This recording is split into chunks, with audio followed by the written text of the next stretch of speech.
I've seen belts be strapped on all the way from squats to bicep curls. So just how controversial are they really? Are they a necessity or just an overhyped accessory? Are they a crutch or do they really just make you stronger? Ever wondered if you should use a lifting belt, when you should use a lifting belt, or if they just hold back your progress? Well, stick around and I'll show you today because I have the answers.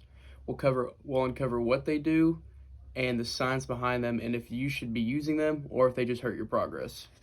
So a lot of people think when you strap on a lifting belt, it's going to support your lower back and prevent injuries on its own. But that's not quite the case. Some lifters even believe that wearing a belt over time is going to make your core weaker. Now, is that true? Let's get into it. The main benefit of wearing a lifting belt is to increase your IAP, which is your intra-abdominal pressure, basically meaning you're able to brace harder. Now, when you take a deep breath and brace, that's your core being its own natural weightlifting belt, and just wearing a belt actually reinforces that. The study by Harman et al. In 1989 studied the effects of a lifting belt on your IAP and your core and your spine stability. And what they found was it increases stability from 25% up to 40% in some lifters. If wearing a belt increases your IAP and people are able to brace harder, why does this matter? So if your IAP is stronger, your spinal erectors don't have to work as hard to support your lower back. This reduces the risk of spinal flexion, which means rounding of the lower back, especially under heavy loads.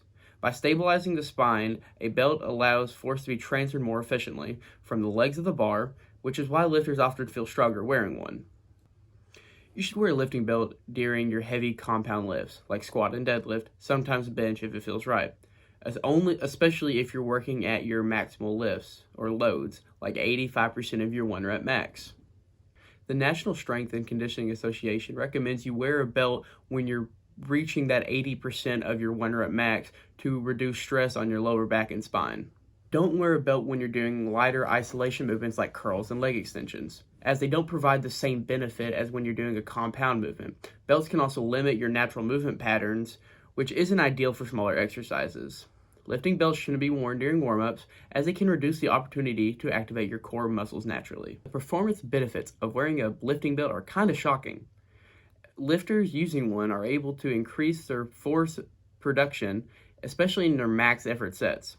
When the spine is better supported, they're able to push heavier weights harder and with more control. A study by Crutch et al. In 2016 found that lifters using a belt was able to jump higher and squat more by using the increased stability using a belt.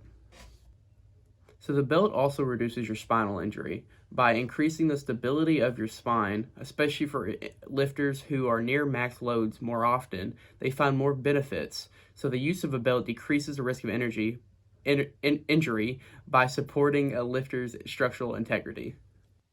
So my verdict is as follows. Lifting belts are not a crutch. They are a tool made to enhance your lifting ability. Now, they shouldn't replace core training or should be used during light exercises, as you don't get as much benefit and it limits your movement abilities.